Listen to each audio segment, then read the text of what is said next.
Sua Santidade, o Dalai Lama, O Caminho da Tranquilidade, Parte 2. Compaixão e amor não são artigos de luxo, como origem da paz interior e exterior, são fundamentais para a sobrevivência de nossa espécie. Por um lado, são a não violência em ação, por outro, são a fonte de todas as qualidades espirituais, a capacidade de perdão, a tolerância e todas as demais virtudes. Além disso, são o que de fato dá sentido às nossas atividades e as torna construtivas. Minha esperança é que você, leitor, se sensibilize com o que está escrito aqui, procure ser compassivo em seu dia a dia e, movido pela noção de responsabilidade pelos outros, faça o possível para ajudá-los, mesmo com pequenos gestos, de acordo com seus próprios recursos e reconhecendo as limitações de suas circunstâncias. Você deve fazer o que puder. Se em alguns dias suas ações forem mais compassivas do que em outros, aceite esse fato como normal. Não importa com quem estejamos, sempre pensamos algo parecido com: sou mais forte do que ele, sou mais bonita do que ela, sou mais inteligente, sou mais rico, sou mais bem qualificado e assim por diante, o que gera um excesso de orgulho. Não há nada pior. Precisamos, isto sim, praticar a humildade. Até mesmo quando estamos ajudando os outros e praticando obras de caridade, não devemos pensar em nós mesmos com altivez, como nobres protetores dos fracos. A sociedade moderna certamente não confere à humildade a posição de importância que ela ocupava no Tibete quando eu era jovem. Naquela época, a nossa cultura e o natural respeito à humildade praticado por nosso povo criaram uma atmosfera propícia em que essa virtude floresceu, enquanto a ambição, que se deve distinguir da aspiração inteiramente legítima de obter êxito em tarefas construtivas e benéficas, era vista como uma característica que leva com facilidade a um modo de pensar egocêntrico. No entanto, na vida contemporânea, a humildade é mais importante do que nunca.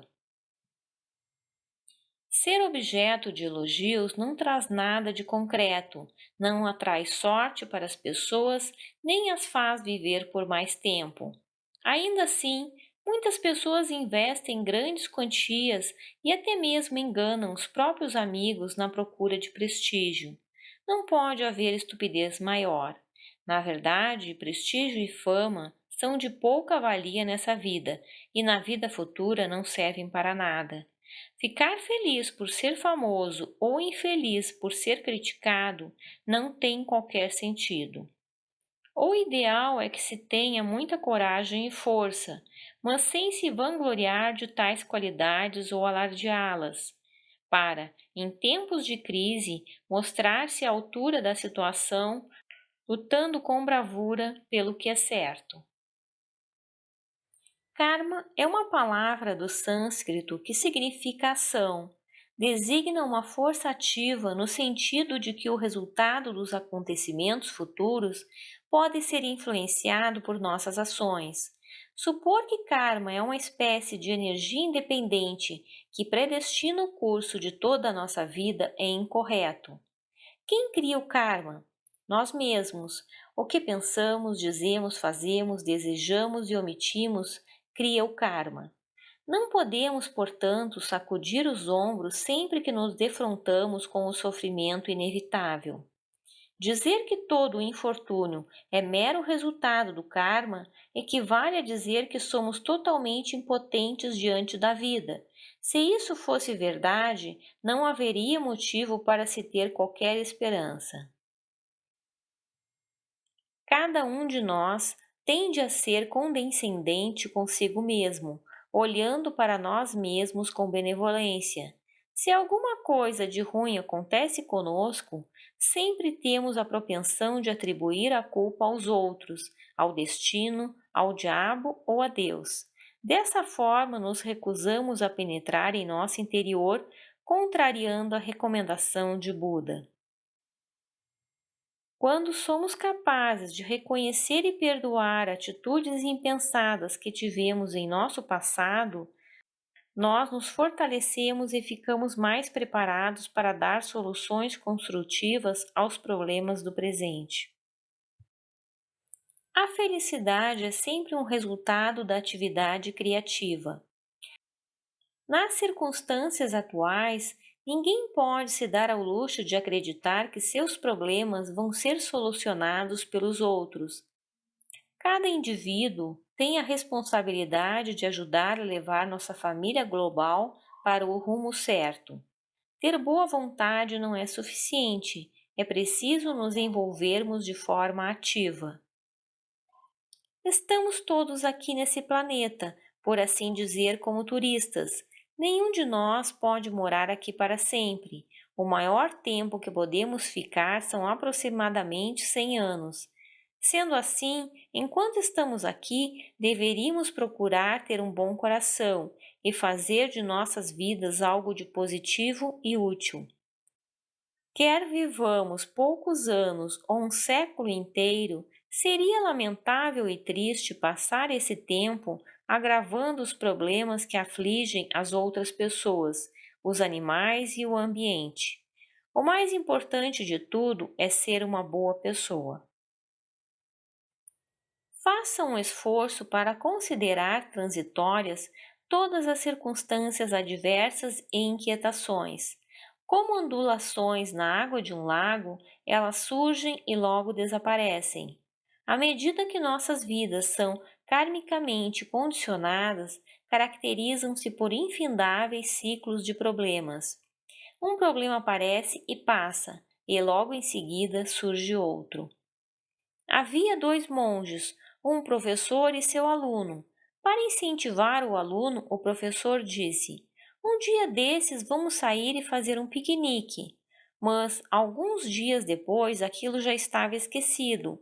O aluno lembrou ao professor a promessa, mas o professor respondeu que estava ocupado demais naquele momento para fazer piqueniques. Passou-se muito tempo e nada de piquenique. Quando o aluno mencionou o assunto uma segunda vez, o professor repetiu que estava muito ocupado. Um dia o aluno viu um defunto sendo levado e quando o professor lhe perguntou o que estava acontecendo, ele respondeu: Aquele pobre coitado está indo para um piquenique. Portanto, a menos que você reserve um tempo específico para os compromissos que assume, sempre terá outras obrigações que acabarão ocupando esse tempo. Quando alguém nasce rico ou adquire riqueza por qualquer outro meio, tem uma formidável oportunidade para beneficiar os outros. Que desperdício quando tal oportunidade é esbanjado com extravagâncias para satisfazer os próprios desejos. As boas qualidades humanas, honestidade, sinceridade e um bom coração, não podem ser compradas com dinheiro e nem produzidas por máquinas ou mesmo através da mente. São o que chamamos de luz interior. Tanto a escravidão quanto a verdadeira liberdade estão associadas a vários estágios de um espírito iluminado e lúcido. Através das várias técnicas de meditação, seus praticantes tentam alcançar um estado em que a iluminação e a lucidez, características primordiais do espírito, se manifestem em toda a sua grandeza. A felicidade é uma prerrogativa do homem. Ele a busca e todos têm o mesmo direito de querer conquistá-la. Ninguém procura a infelicidade. A justiça e a igualdade são também direitos dos homens. A prática desses princípios devem decorrer do altruísmo, sem qualquer influência nociva dos meandros do poder e da riqueza. Para desenvolver esse princípio altruísta de forma a permitir que justiça e paz coexistam, é preciso, antes de tudo, criar para a sociedade um sustentáculo moral inabalável. As indagações fundamentais da existência humana, tais como por que estamos aqui, para onde vamos, produziram respostas diversas em diferentes tradições filosóficas, mas é indiscutível que um coração generoso e ações íntegras levam a uma paz maior. É igualmente claro que seus opostos têm consequências indesejáveis. A felicidade provém de causas virtuosas. Se a desejamos de fato, não há outro meio de proceder a não ser pela virtude. Ela é o caminho pelo qual se alcança a felicidade. E podemos acrescentar que a base da virtude, o solo onde estão suas raízes, é a disciplina ética. Constato que, de modo geral, as pessoas cuja conduta é eticamente positiva são mais felizes e satisfeitas do que aquelas que se descuidam da ética. Isso confirma minha convicção de que, se pudermos reorientar nossos pensamentos e emoções e reordenar nosso comportamento, não só aprenderemos a lidar mais facilmente com o sofrimento, como, acima de tudo, seremos também capazes de impedir o surgimento de uma porção significativa dele. Pouco importa se somos crentes ou agnósticos, se cremos em Deus ou no karma. A ética moral é um preceito que todos somos capazes de seguir. Precisamos de certas qualidades, como senso moral, piedade e humildade. Devido à própria fragilidade humana, só adquirimos tais qualidades com um trabalho de desenvolvimento individual em um ambiente social favorável, o que é indispensável para que esse nosso mundo seja mais generoso. Os políticos precisam muito da religião, mais até do que um ermitão em isolamento. Se um ermitão pratica o mal, o único a sair ferido é ele mesmo. Mas, se uma pessoa que detém o poder de influenciar diretamente o destino da sociedade age por mal, então o prejuízo será grande, porque atingirá muitas pessoas. O poder da mídia, seja ele exercido de forma direta ou indireta, é verdadeiramente um poder. Ele atua sobre nós, modifica nosso comportamento, nossos gostos e provavelmente até nossos pensamentos. Como qualquer manifestação de autoridade, não pode ser aplicado de forma aleatória, pois corre o risco de se tornar arbitrário e irresponsável. Tal poder obriga os profissionais da mídia a assumirem um grau de responsabilidade comparável àquele exercido por religiosos e políticos. Ao seu próprio modo, contribuem para a criação e manutenção de uma comunidade humana. O bem-estar dessa comunidade deve ser a sua maior preocupação. Quando os meios de comunicação se concentram demasiadamente nos aspectos negativos da natureza humana, há o perigo de nos persuadirem de que a violência e a agressividade são as principais características do homem. Creio que essa conclusão é um equívoco. O fato de a violência ter tanto valor como notícia sugere exatamente o oposto. As notícias positivas não chamam atenção, porque há um excesso delas. Há, sem dúvida, muitos atos de violência sendo cometidos ao mesmo tempo, mas em um número muito menor do que os de bondade. Se a espécie humana fosse intrinsecamente agressiva, teríamos nascido com garras e dentes afiados, mas os nossos são pequenos, bonitos e muito frágeis. Tudo isso significa que não temos a aparelhagem básica para agirmos como seres agressivos. Até mesmo a nossa boca é bem pequena. Em vista disso, acredito que a natureza básica da espécie humana deva ser pacífica. Uma pessoa educada só se tornará nobre quando colocar em prática tudo o que tiver aprendido, e não apenas utilizando-se de palavras. Se o seu coração é aberto e sincero, você naturalmente se sente satisfeito e confiante, e não tem nenhuma razão para sentir medo dos outros. Se você aprofunda sua prática espiritual, dando ênfase à sabedoria e à compaixão, torna-se cada vez mais sensível à dor de seus semelhantes e desenvolve a capacidade de reconhecer o sofrimento alheio, de reagir a ele e de sentir uma profunda compaixão, em vez de apatia ou impotência. A bondade é a pedra angular da paz e da harmonia familiar. As famílias que estão no exílio precisam ensinar essa virtude a seus filhos. Elas devem ser o primeiro guia espiritual das crianças. Quando ajudamos aqueles que estão passando por grandes sofrimentos e a certa altura nos sentimos estafados, exaustos e desanimados, é melhor para o bem de todos que nos afastemos e recuperemos as forças. O importante é manter uma perspectiva de longo prazo. Quando falamos a respeito de violência, precisamos compreender que nos referimos a um fenômeno cujo resultado quase sempre é imprevisível.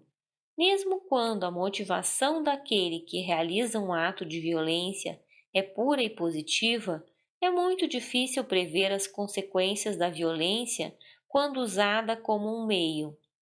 Por esse motivo, é sempre melhor evitar uma situação que possa exigir meios violentos. Contudo, tolerância e paciência não implicam submissão ou omissão diante da injustiça.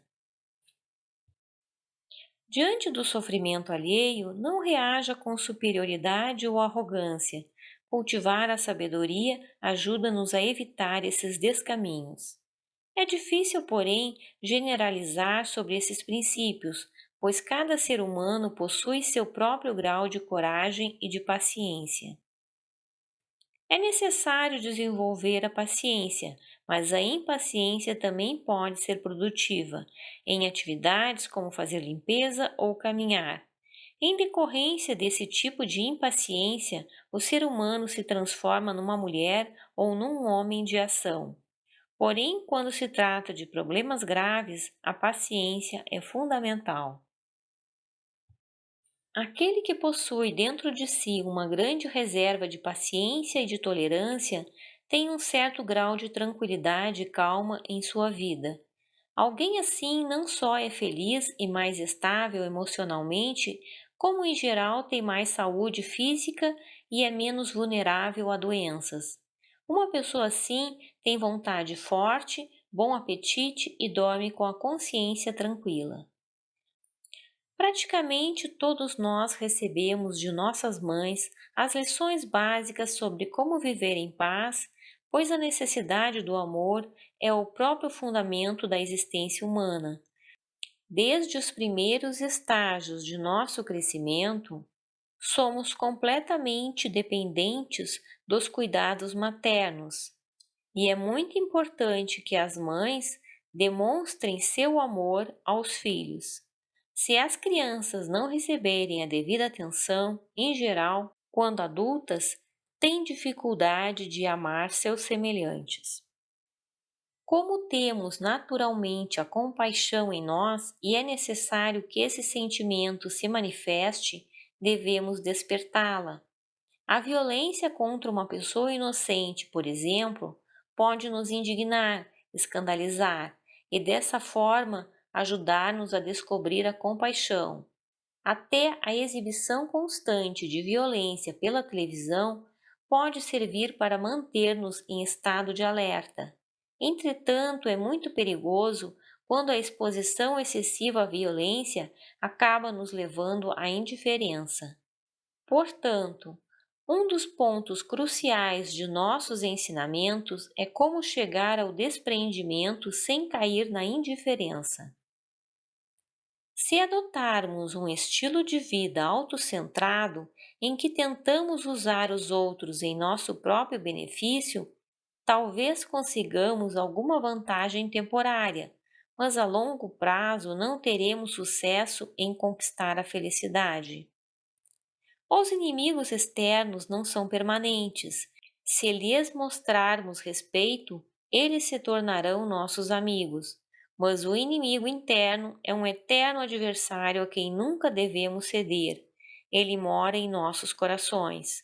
Não podemos transformar todos os maus pensamentos em nossos amigos, mas precisamos confrontá-los e controlá-los. A verdadeira compaixão é uma reação motivada principalmente pela emoção e também um compromisso definitivo apoiado na razão. Assim, uma conduta verdadeiramente misericordiosa para com os outros não se altera nem mesmo quando os outros se comportam mal. É praticando a compaixão sem limites que uma pessoa desenvolve o sentimento de responsabilidade pelos semelhantes, o desejo de ajudá-los a superar de forma eficaz seus sofrimentos. Nosso estado de espírito desempenha papel importante, não apenas nos acontecimentos do cotidiano, mas em nossa saúde física e espiritual. Se uma pessoa é de temperamento calmo e estável, essas características influenciam na opinião e sua conduta em relação ao semelhante. Não tenho a menor dúvida de que, se o ser humano mantiver um estado de espírito pacificador e sereno, os acontecimentos externos poderão lhe causar, no máximo, aborrecimento sem importância.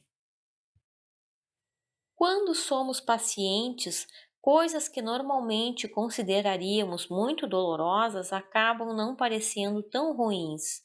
Ao contrário, quando não existe a tolerância paciente, até as menores contrariedades parecem insuportáveis. Tudo depende de nossa atitude diante dos fatos. Às vezes, damos uma impressão de dinamismo ao dizermos alguma coisa.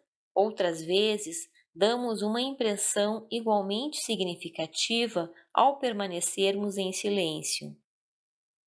Tento tratar qualquer pessoa que conheço como se fosse um velho amigo. Isso me traz uma experiência de genuína felicidade. É a prática da compaixão. A raiva e o ódio são os nossos reais inimigos, são as forças que precisamos confrontar e vencer. São os inimigos temporários que aparecem intermitentemente em nossas vidas. A sociedade industrial moderna às vezes me dá a impressão de ser uma imensa máquina autopropulsionada. Em vez de os seres humanos acionarem a máquina, cada indivíduo torna-se um pequeno componente insignificante sem a outra opção a não ser mover-se quando a máquina se move. O que gera essa situação é a retórica contemporânea de crescimento e desenvolvimento econômico que reforça intensamente a tendência das pessoas à competitividade e à inveja, e com isso vem a percepção da necessidade de manter as aparências. Por si só, uma importante fonte de problemas, tensões e infelicidade. A meu ver, criamos uma sociedade em que as pessoas acham cada vez mais difícil demonstrar um mínimo de afeto aos outros. Em vez da noção de comunidade e da sensação de se fazer parte de um grupo, uma característica que achamos tão reconfortante nas sociedades menos afluentes, encontramos um alto grau de solidão e perda de laços afetivos. Apesar de milhares de pessoas viverem em grande proximidade, parece que muita gente, principalmente os idosos, que não têm com quem falar, a não ser os seus bichos de estimação. De modo geral, encontrei muitas coisas admiráveis na sociedade ocidental. Em especial, admiro sua energia, sua criatividade e sua fome de conhecimento. Por outro lado, diversas coisas na maneira de viver ocidental causam-me preocupação. Uma delas é o fato de as pessoas terem uma tendência a pensar em termos de tudo ou nada, ou isso ou aquilo, o que significa ignorar a interdependência e a relatividade das coisas. Entre dois pontos de vista, costumam não levar em conta as posições intermediárias. descobri que o mais alto grau de paz interior decorre da prática do amor e da compaixão. Quanto mais nos importarmos com a felicidade de nossos semelhantes, maior o nosso próprio bem-estar. Ao cultivarmos um sentimento profundo e carinhoso pelos outros, passamos automaticamente para um estado de serenidade. Essa é a principal fonte da felicidade. As lições ensinadas por um professor com uma motivação positiva, cujas palavras correspondem ao seu modo de agir, penetram mais fundo na mente do aluno. Sei disso por experiência própria. Quando menino, era muito preguiçoso, mas se percebia afeição e dedicação em meus mestres, suas lições geralmente calavam mais fundo e com muito mais sucesso do que nos dias em que demonstravam aspereza ou insensibilidade. Uma amizade pode ser construída em meio a raiva, brigas, inveja e competição? Acredito que não. Somente a afeição nos traz grandes amigos.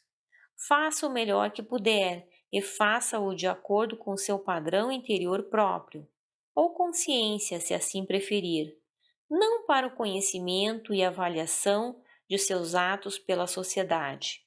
Fazer o melhor é apenas uma frase de poucas palavras, mas significa que, em todas as ocasiões de nossa vida diária, precisamos manter nossa mente sob controle, para mais tarde não nos arrependermos de nossos erros, mesmo que os outros nada saibam a respeito. Agindo assim, estaremos fazendo o melhor. Creio que, para enfrentar o desafio do próximo século, todos os homens terão de desenvolver uma noção mais ampla de responsabilidade universal. Cada um de nós precisa aprender a trabalhar não apenas para si próprio, para sua família ou sua nação, mas para o benefício de toda a humanidade. Já se foi o tempo em que podíamos pensar em termos de minha nação ou meu país.